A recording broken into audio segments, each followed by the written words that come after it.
You are now listening to the Box Seat Boys podcast.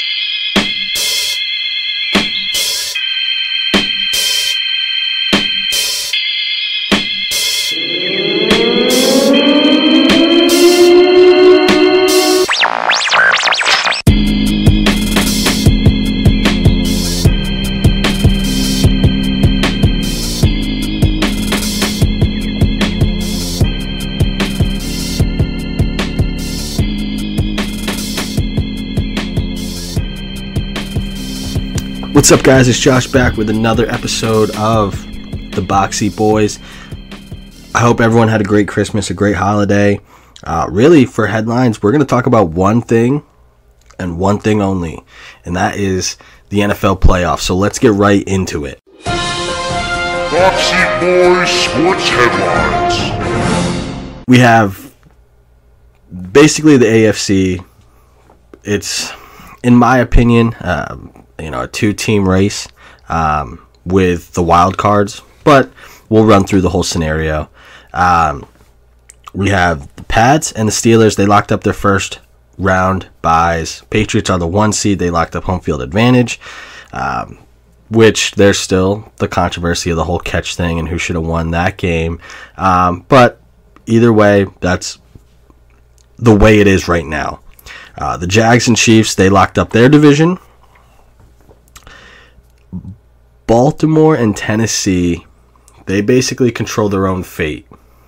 So, if Tennessee wins or they tie, Buffalo loses or ties, and the Chargers lose or tie, they're in. Or if Buffalo and the Chargers lose and Tennessee wins. So that's where we get into this whole multiple scenario type deal, and it doesn't get any easier from there. Baltimore, it's simple. If they win or tie, they're in. If they don't win, they need Buffalo to lose or tie, or Tennessee to lose or tie. So Baltimore has it pretty easy. I think they're in. Now we have the Chargers and the Bills. They're still in the hunt. They're still alive, but they're going to need some help. So for the Chargers need to win. They need Tennessee to lose or tie, Buffalo to lose or tie, and then they can get in. Scenario number 2. Chargers win, Tennessee loses, and Baltimore wins or ties. That's another scenario where they would get in. The third scenario is obviously a little bit more strange, with the Chargers tying, Tennessee losing, and Buffalo losing or tying. So if the Chargers win, they need help from Baltimore, Tennessee, and Buffalo. They need Tennessee to lose in all 3 instances, which Tennessee plays the Jags, so that's possible. They need Buffalo to lose in one of the instances, or 2 of the instances, I should say. They play Miami. Not terribly hard. And then they need Baltimore to win, which is a little bit more likely if we see that Tennessee lose to Jacksonville and Baltimore beat Cincinnati. I think that's a little bit more likely, so those Chargers could get in. For Buffalo to get in, they need to win against Miami, and they need Baltimore to lose, or they need to beat Miami. The Chargers need to lose or tie. The Titans need to lose or tie, and then they're in. Or simply, the Bills just tie. Don't do anything spectacular. Just tie Miami. And the Chargers and the Titans lose. And then they're in. So, to me, right off the bat, Tennessee and Baltimore obviously control their own fate. They win, they're in. Tennessee's got a tough matchup. Tennessee's got the tougher matchup of the two for Baltimore, in my opinion. If Baltimore doesn't win, I think it's likely, or I should say more likely, that Tennessee loses for them to get into the playoffs. So we'll talk about what I imagine is going to happen in the AFC and NFC. We're going to run through the NFC now. But this is just, all these different scenarios. It'll make you go crazy. It'll make you go insane because you have to remember all the different things that could happen. But that's what makes this time fun in the NFL season. Week 16, 17 of the season are great because you have all these scenarios. Now you're going to have teams like, or I should say games like the Steelers might not play anybody that's worth watching. Landry Jones might be starting at quarterback, and they're playing the Browns. Maybe you tune into that game because you want to see the Browns win their first game, but there's nothing exciting. But then you turn around and you have games like Tennessee and Jacksonville. Great game. Oakland and the Chargers are going to be a great game. Even Baltimore and Cincy is going to be a good game because Cincinnati wants to spoil Baltimore's season. It's going to be a good game, and I think there's going to be even better games on the NFC side, and that's where we'll go now, where we have Philly, clearly the number one seed. Even if you didn't know they were the number one seed, it showed all year, and I mean even until Foles stepped in at quarterback, they're still number one. So I expect them to be resting up, but everything else is kind of up in the air. We know the Vikings are in, Rams, Saints, and Carolina. We know they're in, but where are they going to fall? First, the what's still up in the air is the Saints and Panthers. Week 17 is going to decide the division. Both are 11-4. The Saints play Tampa Bay, and they need, obviously, to win that game, and they win the division. Or if Carolina loses, then they would also win. The Panthers, to win the division, need to win at Atlanta and have the Saints lose against Tampa Bay. So that's a little bit of a tougher road. Not only do you have to win, but you need to have someone, on your side in Tampa Bay and have Tampa Bay take care of the Saints. I think that's going to be a little bit tougher. And beating Atlanta is no easy task in itself, especially this time of year. They're fighting for a playoff spot as well, so they have something to play for other than spoiler.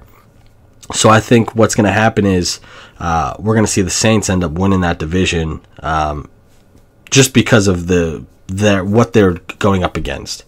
They're going up against Tampa Bay, who just was a disappointment, to say the least. They were a disappointment. The Panthers are a great team. Yes, they can beat Atlanta, but to say that they can beat Atlanta and Tampa Bay is going to beat the Saints is, I think that's a little far-fetched for me. So Carolina is already in the playoffs. They can clinch a first-round bye, and this is how they can do it. They need to win. They need New Orleans to lose, which would mean they would win the division. They also need Minnesota and the Rams to lose. So it makes it super difficult for them to even clinch the first round bye. They're in the playoffs, which I think is where they should be happy. They should be happy in the playoffs. Don't be worried about the first round bye because, it's not. I really don't even think it's going to happen. It's a slim to none chance that you have all those teams lose, plus you beat Atlanta. So Cam and company will be playing wild card weekend because that's just too much to ask for. We've seen stranger things happen. It's just too much to ask for. Minnesota, they can clinch their first round bye by just winning. All they have to do is beat the Bears, which I guess they could even tie the Bears if I'm looking at this correctly, if I'm looking at the standings and everything correctly. If they even tie the Bears, they're going to get that first round bye, which I think is pretty much should be a lock anyway. I think they should play their starters. Keenum and all those guys will probably play 3/4 or so. Get them a good lead against the Bears. Although the Bears aren't a team to sleep against anymore. It's not the Browns or anything like that where you'll get up,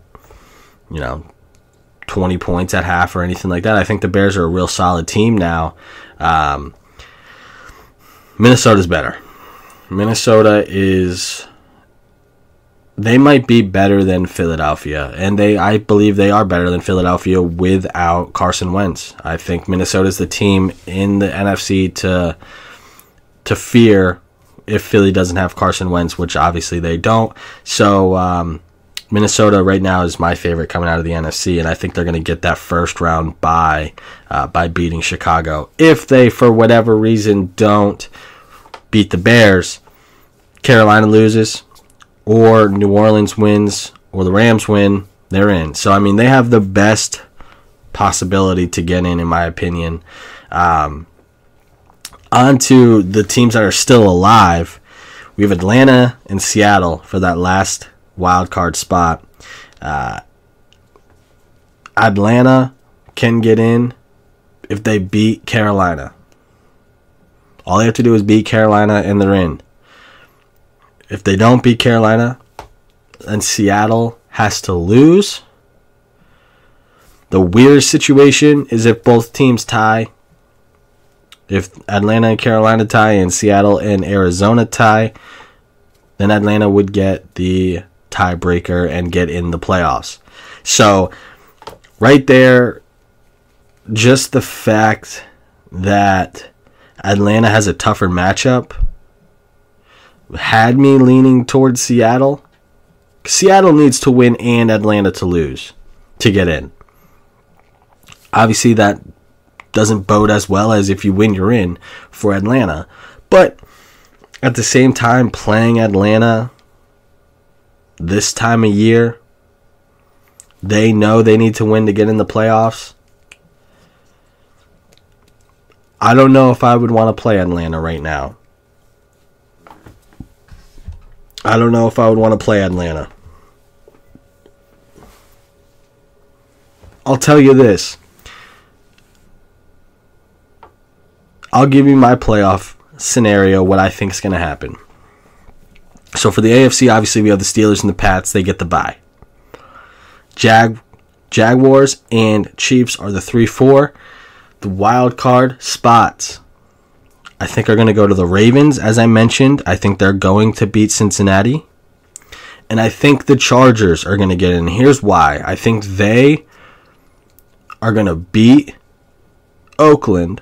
I think they're going to win against Oakland. I think Tennessee is going to lose against Jacksonville. And I think Baltimore is going to win. So that's going to be that scenario where the Chargers get the help they need and they get in the playoffs. I still think the Bills are going to beat Miami. But in that scenario, even if the Bills win,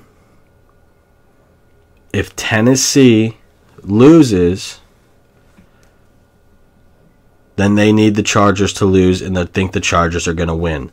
So I'm going to have the Chargers and Ravens as my wild card spots in the AFC. So you have the Patriots, Steelers, Jacksonville, Kansas City, Baltimore, and the LA Chargers in the playoffs in the AFC. Those are my picks.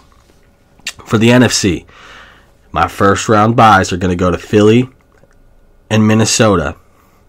The Rams are the 3. The Saints win the division and get the 4 seed. And then you have the wild card of Carolina, who is in the playoffs already.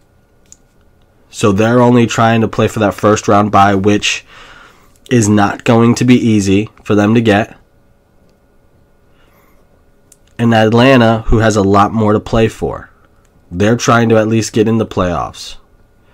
And I think they beat Carolina. So our 2 wild card teams play week 17 And I think Atlanta has a lot more to play for.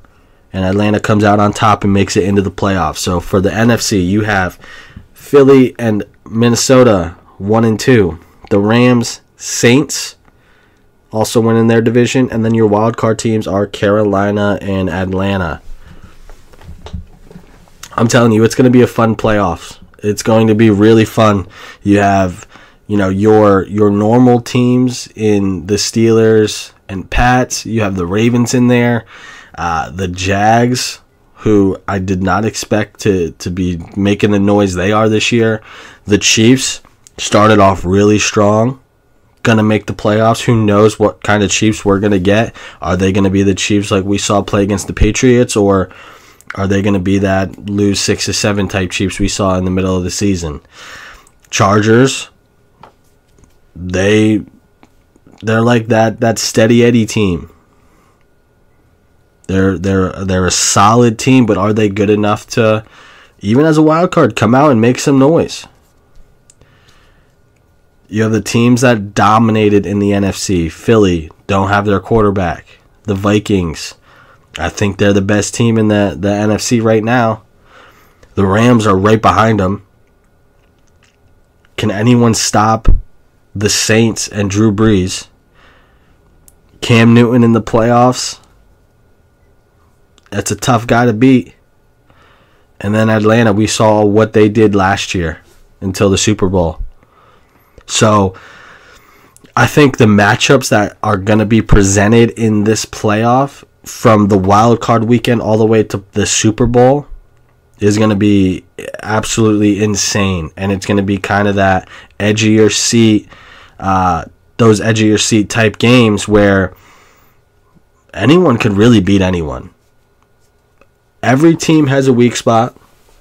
I think the Steelers are the best team in the AFC. I know as a Patriots fan, you shouldn't say that. You should, say the Pats are the best, especially after they beat the Steelers. I use that term lightly because the controversy there.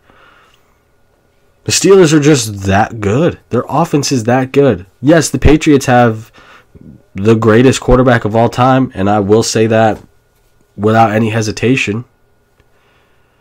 But if they had to go and play the Steelers again, am I confident that they would be able to beat them? I am not. I'm not confident the Patriots could beat the Jags. I'm not confident the Steelers could beat the Jags. I'm not confident playing against the Ravens defense or anything like that. So every team has an opportunity here. Obviously, the Steelers and the Pats, the Eagles and the Vikings, having that first round bye helps a little bit. But, man, we're going to have some fun January football going into the beginning of February with the Super Bowl. And I cannot wait. I cannot wait for that. We're going to get on to against the spread. It's in! You covered, yes, it's gone! Are you sure what's the final score? Miami by 4! You covered! 12! I covered! Yes! What is against the spread? The spread? I'll tell you one thing. There's so many games. I don't remember how many I counted. It's upwards of, it's in the high teens. I know that. So, like I said, I'm not going to go through every single game, giving you every single point. But here's what I will do. I'm going to roll through all the games. I'm going to pick a winner. I'm going to pick why real quick. And then I'm going to go through the 2 playoff games. Those are the 2 games people are going to be watching the most. Not everyone's going to have the opportunity to tune into all these games. So what we're going to do is we're going to start with the Military Bowl, which is Virginia against Navy. Navy's favored by 1.5. The over-under is 55. So technically, this game is in Annapolis. It's technically a home game for Navy. When you have the home field advantage, that's typically 3 points. Usually when you're the home favorite by 3 points, it means it's a pretty even game. Navy is favored by 1.5. So if this was a true bowl game, a true neutral site game, I think Virginia would be favored. So I'm going to take Virginia plus 1.5 in this game, simply because I don't know if Navy is going to be able to stop Virginia defensively. And mostly because they throw the ball a good amount, and they can throw the ball with fairly well or fairly high efficiency. So I'm going to take Virginia plus 1.5 in the Military Bowl. The Camping World Bowl is number 22 Virginia Tech against number 19 Oklahoma State. Oklahoma State's favored by 4. The over-under 63. The over-under was the first thing I looked at, and it will always be one of the first things I look at, as long as Oklahoma State has their quarterback Mason Rudolph, as long as James Washington is there, and as long as that running back is there. I'm going to look at that over. I'm not going to play that, but Oklahoma State's offense is one of the best in the country, and I just don't think Virginia Tech's going to be able to keep up or necessarily stop them. You know, you might be able to slow them down. I don't think they're good enough to stop them, and I don't think they're good enough to keep up, so I'm going to take Oklahoma State minus 4 in this game. Oklahoma State is just... There was a lot of talks for a very successful season for them, and they're going to want to prove that one last time, probably before a lot of these guys go into the draft on this offense, that they're the real deal. So Cowboys minus 4 is the play. The Alamo Bowl, number 13 Stanford against number 15 TCU. TCU favored by 2.5. Threw me off a little bit there. And the over-under is 49. So TCU just hasn't... they were ranked pretty highly for a while. But if you watch highlights and film of this team, which I haven't done a tremendous amount of, but I've watched a little bit, TCU doesn't look like a top team. There's just... for example, when you watch Baker Mayfield, you know, it kind of, you know, you lift your eyebrows a little bit like, okay, there's something here. This kid's got it. You watch a Clemson, Alabama, Ohio State defense, you raise your eyebrows a little bit. You don't get any of that, in my opinion, with TCU. You get a very average team who had a few bounces go their way. They played teams that played, I wouldn't say terrible against them, but didn't play their best games against them. So they were able to scrape out a win.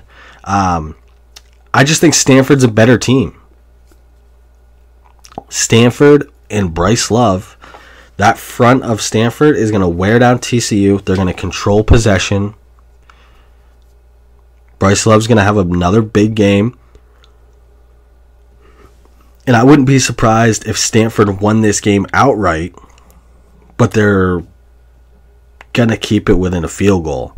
So I'm going to take Stanford plus 2.5 and really going to consider watching this game and seeing what the value is to pick this game outright, because I might take Stanford outright in this game. The next game is the Holiday Bowl, which is number 18 Washington State against number 16 Michigan State. Michigan State's favored by 1. So, I mean, you might as well just have it as a pick 'em.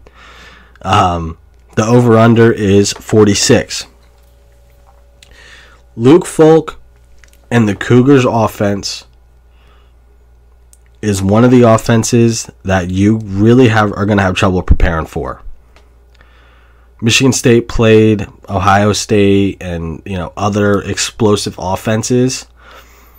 But the efficiency that Washington State has through the air is something you really can't replicate unless you've played a team like, say, Oklahoma State, Washington State, teams like that actually do it.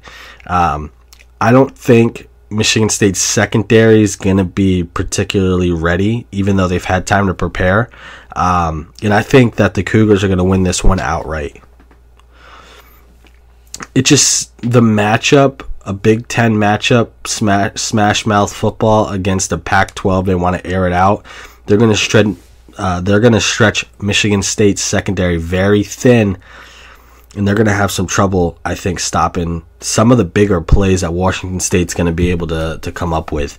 So I'm going to take Washington State, obviously +1, but I'm going to pick them to win outright as well for this one. The Belk Bowl. I don't even know what that is, but it pegs Wake Forest against Texas A&M. Wake Forest -3. Never thought I'd see that. The over-under 67. Yeah, the over-under 67. Wake Forest -3. Excuse me. Texas A&M. Here's what it comes down to. They have far more talent. Like, far more talent. They're a better team than Wake Forest. This, to me, when I watch this, when I see this matchup, is like the Cowboys against the Giants in the movie The Little Giants. It's the talent is vastly different. It's like Carter versus Permian, talent-wise. The only difference is Texas A&M hasn't lived up to that talent. They lost Sumlin. Their coach is gone. They're going to have Jimbo Fisher coming in, but not quite yet. They're going to be led by special teams coach Jeff Banks for this game. I would not be surprised if Texas A&M came out super motivated to play under Jeff Banks, knowing they have Jimbo coming in next year, trying to prove a point that next year is going to be different, and blow Wake Forest out. I mean, just beat the brakes off of them. But when I say the line makers, Vegas, these guys, when the line doesn't make sense, they know something. Wake Forest is not a powerhouse team. They're not a home team. Why are they the favorite? I really don't know. I just believe talent in this game is going to win it. It's going to be ugly. If Wake Forest pulls this one out, they'll be down 28-27 with 4 seconds left and kick a game-winning field goal to win by 2 or something ridiculous to win the game. I don't think they're 3 points better than Texas A&M. And I don't think Wake Forest is 3 points better than a lot of teams in the country. So, even though they had a successful season, they got into a bowl game, this line has me scratching my head. And I'm going to take Texas A&M +3. And maybe this is another game where I'm going to take the underdog to win outright. The Sun Bowl, number 24. NC State is favored by 6.5 over Arizona State. The over-under 59.5. I remember at the beginning of the season, there were talks on certain networks, certain college football analysts saying NC State would be a top 4 team at the end of the year. They would be in the playoff talks. They would be in the playoff. I don't know what they were seeing. NC State, don't get me wrong, is a good team. Great defense. But to say they were going to be a top 4 team, I don't think they weren't even close. Now, NC State, I'm sure they had high hopes. And as I said, their defense is real good. I think this 6.5 is a real solid number. Getting the Wolfpack under 7 is something that I'll get behind. But I can't get over the fact that some analysts that get paid were saying NC State was going to be a top 4 team. I mean, talk about selling high. I mean, setting high hopes, building that stock up, and then just watching it fall all year. Like I said, they didn't have a bad year, but that you have to be on a completely different level than they were to be a top 4 team. The Music City Bowl, Kentucky, which is a very surprising team this year, against number 21 Northwestern. Northwestern's favored by 7. The over-under is 51. Kentucky almost made the SEC title game. Had a very good season. But Northwestern, I mean, they're ranked 21st. I mean, they were sneaky good. Not many people were talking about Northwestern this year. Their efficiency on offense, the consistency on offense. I think what's going to happen is we're going to have a really competitive game, 3-point game, something like that. Northwestern's going to have the ball late, and they're just going to start finding holes in that Kentucky defense, and they're going to have a late touchdown and put them up 10 or something like that, put them up 8, and they're going to win this game. I don't think Northwestern's going to blow out Kentucky. Kentucky is the real deal. They are a good team, but I do think that Northwestern is 7 points better than Kentucky because they've proven it. They're a good football team this year, but they always seem to be that, 15 to 25 ranking at the end of the season. They don't seem to ever do better than that. So maybe this is the year where they start to get in the conversation a little bit more. Maybe next year they're 15 and then they're 10, and maybe in a few years we're seeing them in the top 5 discussion, top 6 discussion. I don't think it's going to happen, but who knows? They're not necessarily a powerhouse, but they are a good football team, and Kentucky had a great season. So that'll be a fun game to watch, but I think Northwestern -7 is where I want to be. The next game is the Arizona Bowl, and I'll be honest, I have no real desire to watch this game, and I have no real desire to put money on this game. And here's why. I don't know anything about New Mexico State or Utah State. I watched maybe one Utah State game and maybe a half of New Mexico State. Utah State's favored by 4. The over-under 61.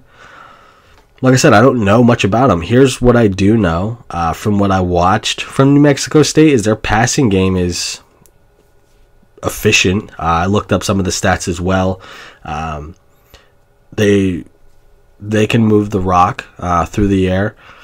I looked at the stats for Utah State. They're okay against the pass, but they're miserable against the run. Miserable. So I think New Mexico State's going to be able to use the running game. Not that that's their strength, but they're going to use that to open up the pass and keep them in the game. I don't know if they're going to win because I don't know. I'm not going to play this game, and I don't encourage you guys to play it because I don't know enough to give you accurate information about the two teams where I'm confident. But I would say New Mexico State +4 seems solid when these two teams there just seems like there's a lot of holes on both sides, which there are. They're not very good teams. But I like New Mexico State +4 if you held a gun to my head and make me pick. But, man, I just baffled with these two teams. I don't know much about them. Two teams I do know a lot about, though, are playing in the Cotton Bowl. And it's USC and Ohio State. Ohio State's favored by 7.5, and the over-under 64.5. So, Power 5 football, a lot of people know a lot about it. A lot of people know USC, Sam Darnold, of course, JT Barrett, Ohio State. They're dynamic offenses. Two of the greatest offenses in college football are going to be playing in this game. Here's what it's going to come down to. When you have two great offenses, who's going to be able to stop the other one? And I think Ohio State is a better overall team. I think they're better on offense. Barely. Very, very slim margin on offense. But they're much better. Exponentially better on defense. And that's going to lead to Ohio State winning this game and covering the 7.5. I just hope it's not a blowout. I hope it's a good game. I don't want to see a blowout. Because this could be a classic if we see both the best teams. USC though, don't sleep. They have a good defense. They have a good defense, but it's not anything compared to what they're going to see on the other side when they're on offense. Because Ohio State's defense they're top 5 for a reason. The Tax Slayer Bowl. Nothing will get you more hyped than watching the Tax Slayer Bowl, I'll tell you that.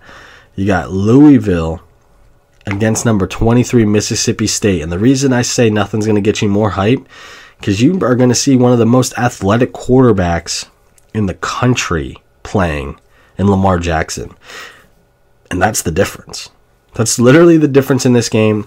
When you have, Mississippi State does not have Nick Fitzgerald, who would be the equalizer. He's equally as, he's not equally as athletic, because no one is, you just can't be as athletic as Lamar Jackson. He's a freak of nature. Like Mike Vick, freak of nature in college.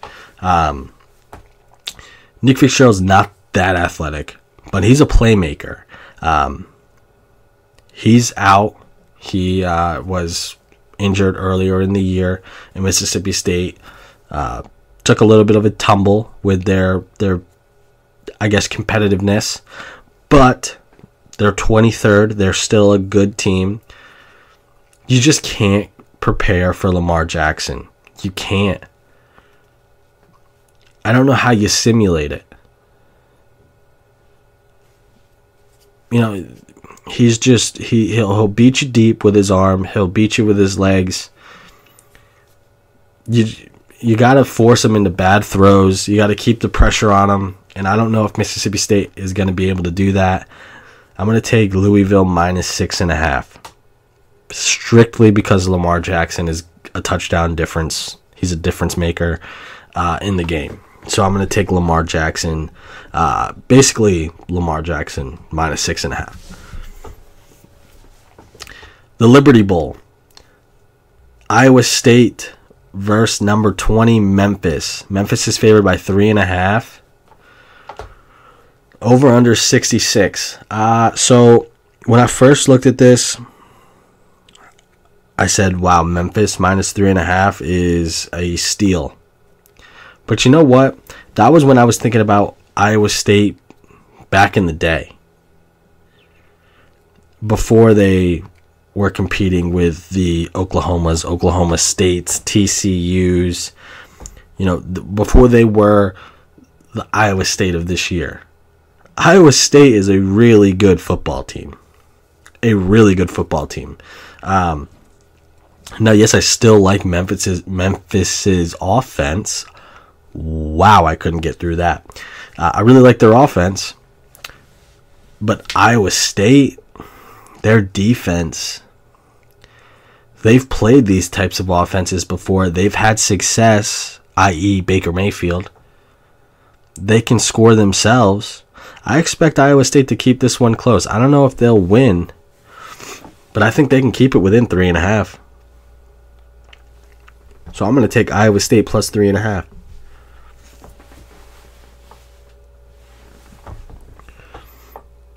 Number 11, Washington against number 8, Penn State in the Fiesta Bowl. Penn State -2. Over under 55. Penn State has the edge simply because of their playmakers. That's what it comes down to. They have Barkley. They have Trace McSorley. That right there gives me the edge. I'm taking Penn State -2. If Jake Browning and I don't remember his name, the receiver, punt returner for Washington, it's slipping my mind right now. If they were more consistent this year, A, they might be in the playoff, but 2, they might be favored in this game. So I just don't think they're going to be as consistent. Penn State's defense is also pretty solid. I'm going to take Penn State -2. Number 6, Wisconsin against number 10, Miami in the Orange Bowl. Wisconsin's favored by 6. The over-under is 45. I'm going to make a bold statement here. I think we're going to see the Miami we saw against Notre Dame. They're going to be forcing turnovers. They're going to be stuffing the run. They're going to be flying to the ball. The turnover chain is going to be out frequently.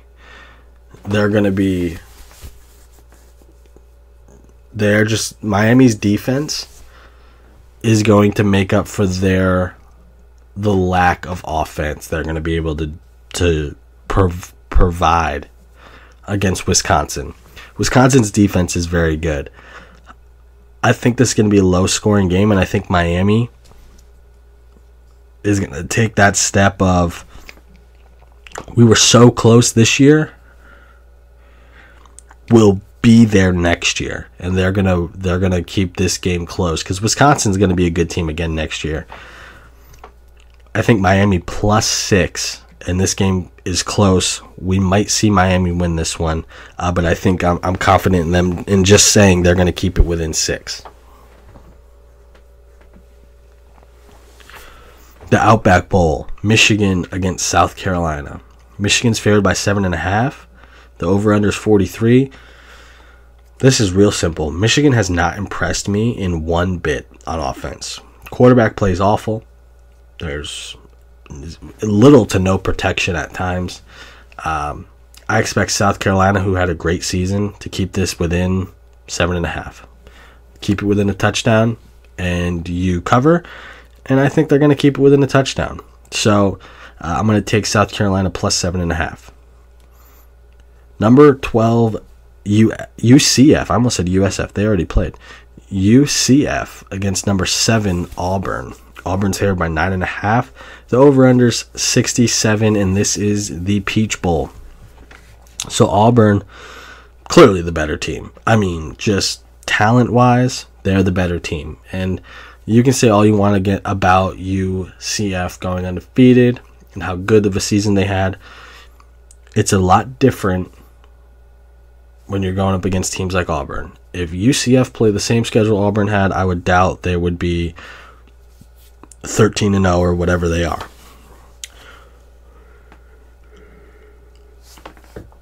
That being said,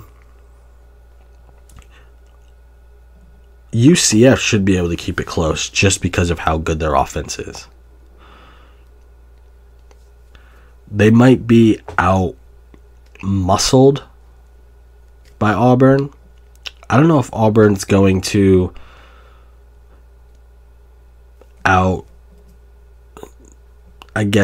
throw them, because UCF will heave the ball down the field. Auburn's going to want to run it. UCF has big, projectable receivers.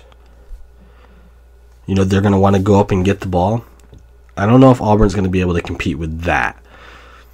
UCF should keep it close, and I think they should keep it within 10. So UCF +9.5 makes the most sense to me.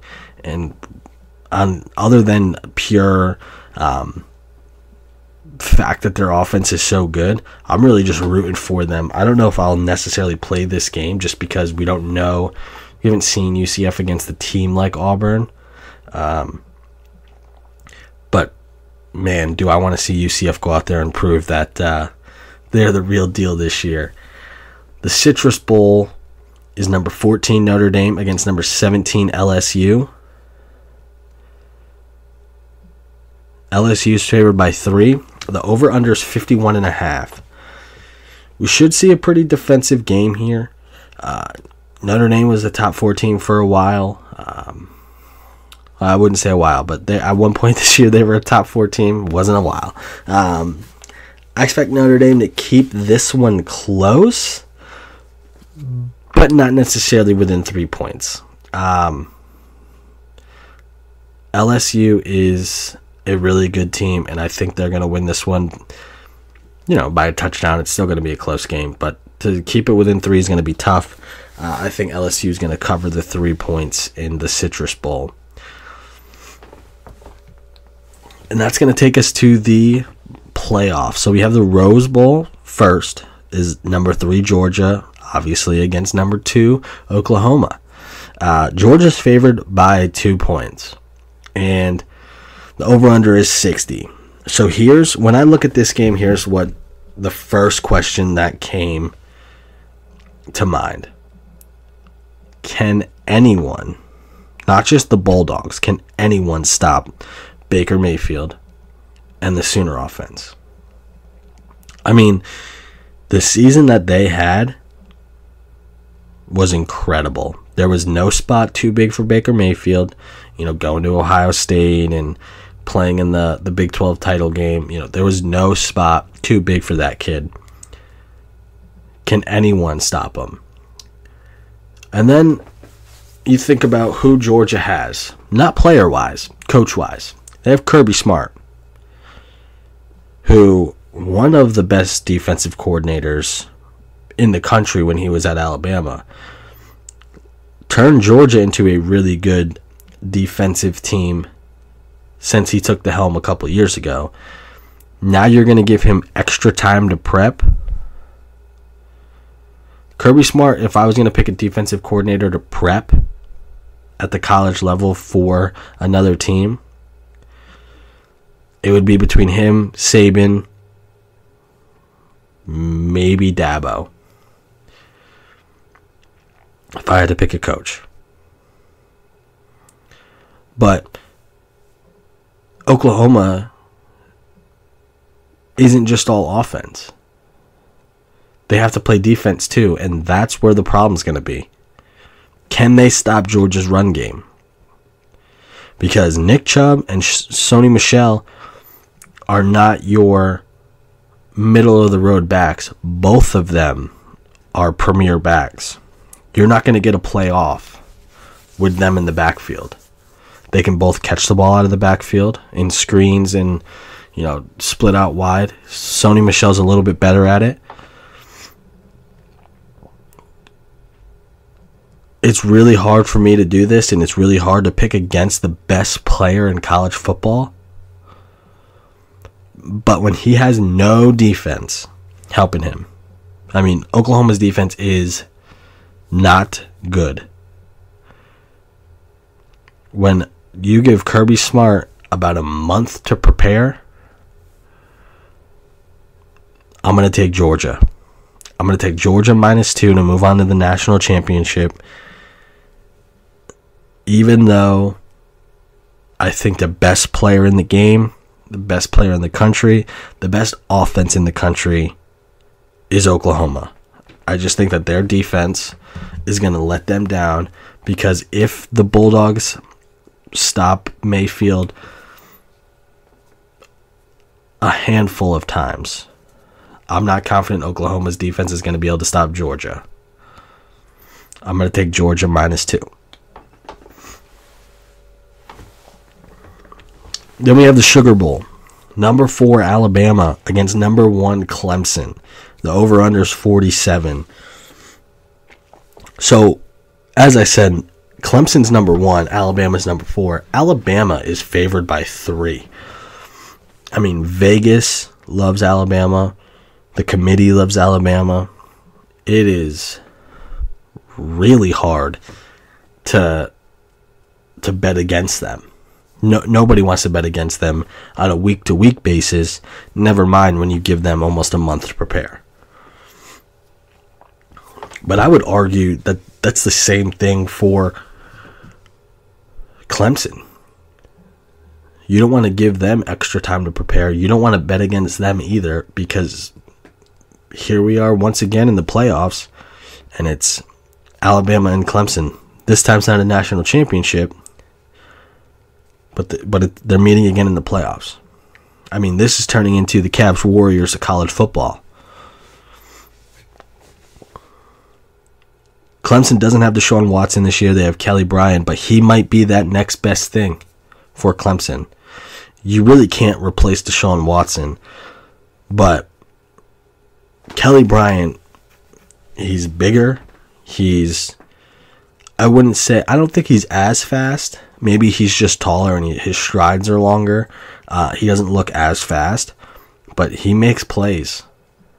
And Alabama has struggled with guys that can make plays with their legs. Alabama is banged up on defense. Nobody really knows how healthy they're going to be.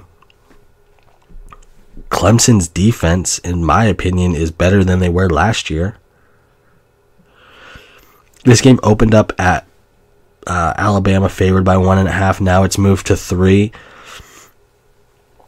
I really hate picking against either team, especially hate picking against Dabo or Saban. I like both coaches.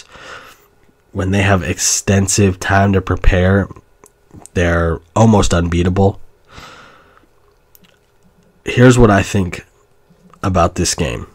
Bama really got lucky coming into this playoff. They could have got left out, and I don't think anyone would have had a problem with it. Obviously, Bama fans would have, but I don't think anybody, analyst-wise or around the country, would have been like, Bama got ripped off. I think Clemson's the best team in the country. They just seem to me they're the best team in the country. I want Alabama to win as an Alabama fan. The smart play is take the Tigers +3. Just because they're in my opinion, offensively, defensively, they're better. Now, if Alabama comes out healthy, Jalen Hurts plays a game like he has in the past in the SEC title games and in the playoffs, Alabama has that opportunity to win. I don't expect a blowout on either side. I expect another game like we saw last year. Maybe not so many points. Maybe it's a little bit more low scoring. But Alabama and Clemson's going to come down to the wire. And I wouldn't expect it any other way. And I wouldn't want it any other way. It's going to be a phenomenal finish. And whoever wins this game, which I think Clemson wins the game outright. And we see a Georgia-Clemson national championship. Either way, whatever matchup we see in the national championship is going to be amazing. But we'll talk about the national championship on next episode. We'll get right into the NFL here. And week 17, we have a lot of important games. So we're going to rapid fire through them, and then we'll get into what to watch for. So we're going to start with the Packers at the Lions. Lions favored by 7.5. I'm going to take the Lions. The Jets at the Patriots. Patriots favored by 16.5. If the Patriots don't rest anybody, that line will stay where it's at. If they decide to start resting players, that line will come down significantly. If you're confident the Patriots are going to rest some guys, maybe Brady plays a half or something like that, I think the Jets are going to keep this within 17 points. So I'm going to take the Jets plus 16.5.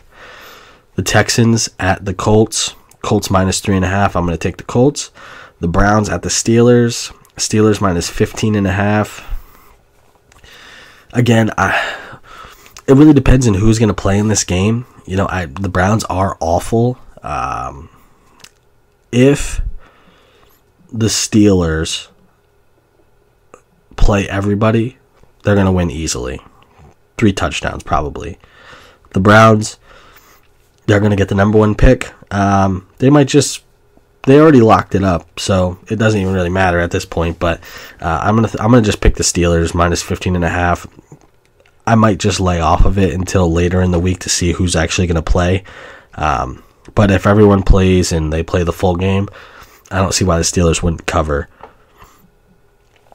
Redskins minus 3.5 at the Giants. I'm going to take the Redskins minus 3.5. The Bears at the Vikings. Vikings minus 12.5. I will take Minnesota. The Cowboys and the Eagles. Right now, there is not a line for this game. I'm going to bet the Eagles are going to be resting some guys. I'm going to take the Cowboys with Zeke and Dak to, if they're it's a 3-point spread or something like that, they might win this game even outright. So I'll take the Cowboys. The Bengals at the Ravens. The Ravens are playing for the playoff life here, so they won't be resting anybody. I think they cover by 10.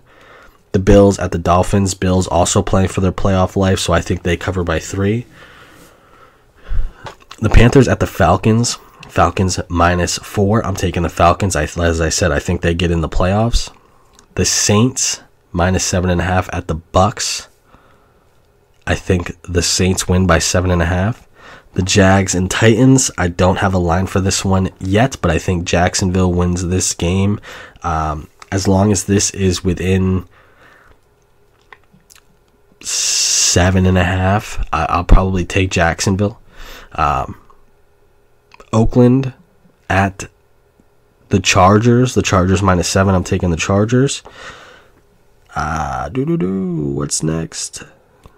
Arizona at Seattle. Seattle minus 5.5. I'm going to take Seattle. The Chiefs at the Broncos. Broncos minus 3.5. I'm going to take the Chiefs plus 3.5. 49ers at the Rams. The Rams minus 3.5. I have been big on the Jimmy G train. I think this is where we might see it come to an end, and the Rams win and they cover the 3.5. So we're going to what to watch for. Real simple. All of these college football bowl games, including the playoffs, the Week 17 games, which has huge playoff implications, and especially one of my favorites is going to be the Panthers and Falcons to watch.